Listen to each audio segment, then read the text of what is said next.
वालेकुम वरहमतुल्लाहि वबरकातुहू। आज दोस्तों को दिखाते हैं कि उलसी के बीजों में से 1 लीटर तेल कितने बीजों में से निकलेगा। तो आज हम उलसी के बीज में से तेल निकालते हैं, जो कि 1 लीटर तेल की ज़रूरत है। तो इसके लिए हमने 3 किलो उलसी के बीज लिए हैं और इनका हम आज तेल निकालेंगे।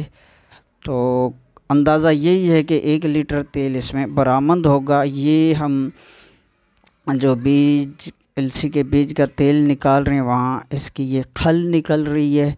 एक साइड पे खल निकलती रहती है और दूसरी साइड से तेल निकलता है। यहाँ से जिस बीज के आप तेल निकालना चाहें तो यहाँ से तेल निकलता रहता है। तो इस तरह आज हम उलसी के बीजों का तेल निकालते हैं और अंदाज़ा भी हो जाएगा कि कितने बीजों में से ये 1 लीटर तेल बरामद होता है।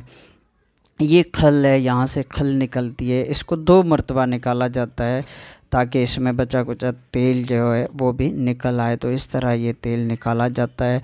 बिलखुसूस ये तेल गंदक वगैरह को मुदब्बर करने, धातुओं को मुदब्बर करने, मुसफ़ी करने के लिए इस्तेमाल किया जाता है। ख़ास तौर पे गंदक को इसमें मुसफ़ी किया जाता है तो गंदक बेहतरीन से बेहतरीन मुसफ़ी बन जाती है। तो इस मकसद के लिए ये हम आज तेल कशीद कर रहे हैं, तेल निकाल रहे हैं।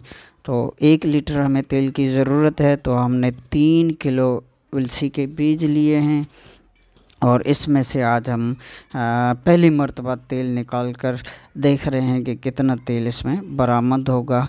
तो उम्मीद यही है कि इसमें 1 लीटर तेल बरामद होगा 3 किलो बीजों में से। तो मकसद जो इस्तेमाल का मकसद था वो गंदक को मुदब्बर करना। बाकी जो बच जाएगा उसमें मुख्तलिफ़ धातें, तांबा वगैरह या इस तरह की सिक्का हो गया, कलई हो गई, चांदी हो गई यानी नुकरा हो गया, तो इस तरह की धातें वगैरह मुसफ़ी की जाएंगी। तो ये जो तेल बरामद होगा वो हम आगे आपको दिखाते हैं कि कितना तेल फ़िल्ट्रेशन के बाद जो तेल बरामद हुआ है उसका हम आपको दिखाते हैं। ये बोतल जो है ये तेल बरामद हुआ है। तो ये है उलसी के बीजों का तेल। आपकी दुआओं का तालिब अब्दुल करीम।